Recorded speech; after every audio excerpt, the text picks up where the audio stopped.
let's talk about our thought police in this country, shall we? And let's talk about crime generally. As I was just saying before the break, you know, we know what we're talking about in terms of crime generally. 1% of thefts are solved by the police. 5% of burglaries are solved by the police. When it comes to what we might categorise as traditional crime, the kind of crimes that inflict pain and suffering on people, the police don't seem to be particularly vigilant, but boy, oh boy, are they vigilant when it comes to policing what you think and what you say.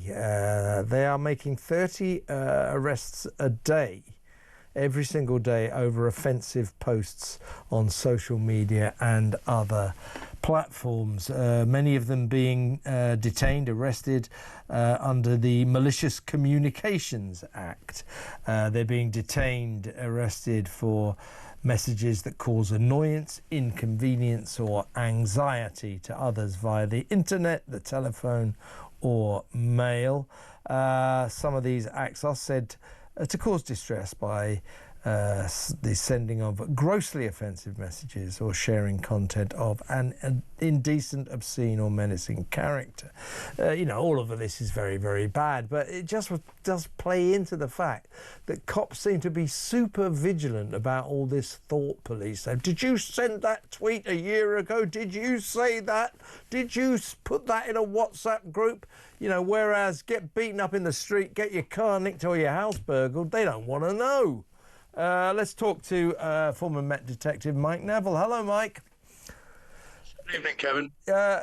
This is, you know, this is worrying, isn't it? I mean, why is it that the police seem to throw so much effort into this malicious communications law? You know, did you send a message that somebody else found offensive? You know, 30 arrests a day for this kind of alleged offence, 12,000 a year, whereas thefts, burglaries are bare. I mean, to say they're not solved, it's not really fair because they're not really investigated. What are the police thinking? Why are they investigating thought police crimes, thought crimes, as opposed to real crimes? Well, I think it's quite incredible, isn't it, Kevin? Because you would think that if the police were you know, solving 90% of thefts and 90% of rapes, where they only really solve 6% of rapes, and all the burglaries instead of 5%, you think, well, they've got time on their hands and they can really focus on people being hurt by words. But the figures you've given and the figures I've given show that that isn't the case. And the public, I'm sure, would be far more pleased if the police focused on catching more burglars, robbers, thieves and rapists. And why are they focusing on this? See, it's very difficult for me as a sort of, I'm a dinosaur, I suppose. But then again, if I was a dinosaur, I'm a arrestosaurus, in the sense I used to arrest real criminals. Yeah. You know, why are they focusing on this? I think it's a change in the police leadership. They're really focusing. You know, if you remember Merseyside police, about 2 or 3 years ago, this being offensive is an offence, and then they had to apologise because it's not. Yeah, it's not an offence. Let's get it right. It isn't an offence, and there's been this real focus on hurty words rather than hurty deeds. You know, stabbing people, burgling houses. They are hurty deeds. Why are they focusing on hurty words? I find it incredible, and it's all it does is it stops and reduces the trust and confidence in the police is at an all-time low. It's really shameful, to be honest, and it's even lower because people see this. Well, listen, let's play a little bit of video. It's just one incident. You sent it to me, but it's in the Willesden area of kind of northwest London, and this is the kind of crime that doesn't get solved. The police go, oh, we're looking for the culprit, and you know, if you can got any information, but you can tell they don't make a whole lot of effort into it.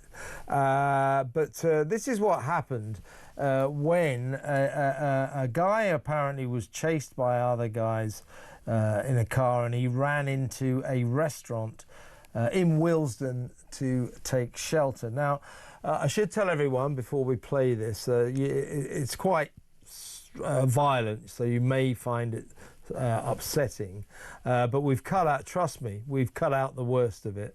But this is how this incident began, and I'm only playing it because I think it's kind of an example of a terrible crime that you sense the police are sort of shoulder shrugging about it, not really doing a whole lot about it.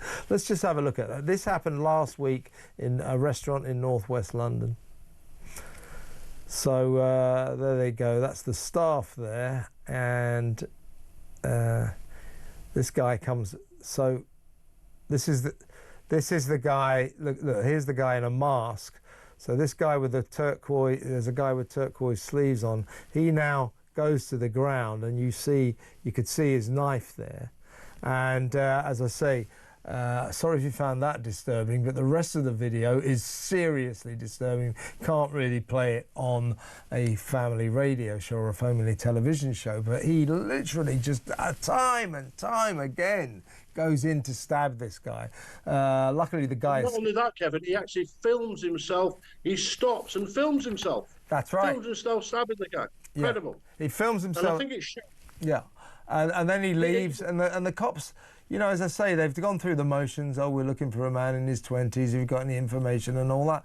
But you just get this is the sort of thing that's happening day in, day out on the streets of particularly the cities, particularly London, but all over the country. Acts of extreme violence, you know, casual mass shoplifting, civil unrest. It's happening all the time. And meanwhile, the police seem to concentrate on arresting middle-class people for hurty words on social media.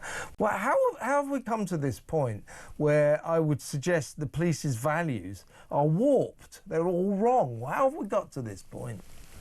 I think we got to the point where, you know, it came from, if you look back at the Blair years, the people who are in charge now were the superintendents really in charge at that time of Blair, when he was obsessed with diversity and all sorts of other things that were not about real crime, you know. So they're obsessed with racism, they're obsessed with homophobia, they're obsessed with, and what people want, whether people are black or white, gay or straight or whatever they are, what the people want is that they can feel safe in their homes and safe when they walk the streets. But this has been warped into this point where somebody's putting a political opinion on Twitter or on Facebook, and the police are checking that rather than catching the guys who are doing evil crimes like the stabbing you saw there. And it really needs a change of leadership, a change of direction. Somebody to come in and say, look, what we're going to focus on is catching burglars, catching rapists, catching robbers. We're not going to focus on these hurty words until we've solved all those other real crimes. But what you see, though, you know, the strap line I can see is two-tier justice. You saw a mother with no previous convictions sent to prison for 31 months for putting an offensive tweet on after the Southport riots. Now, really, the offence, it was very offensive, but she could have been brought in and given a caution. That would have been enough.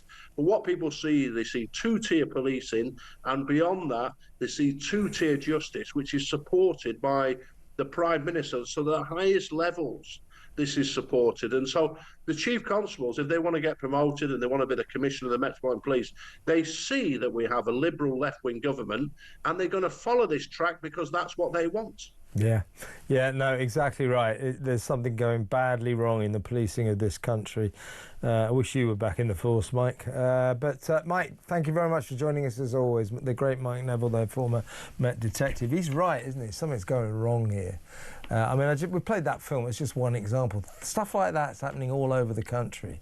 And cops are wasting their time. 30 arrests for people posting hurty words. Were you offensive to this person? Well, so what if I was? You know, as Mike just said, it actually is not an offence to be offensive. Why are they doing this?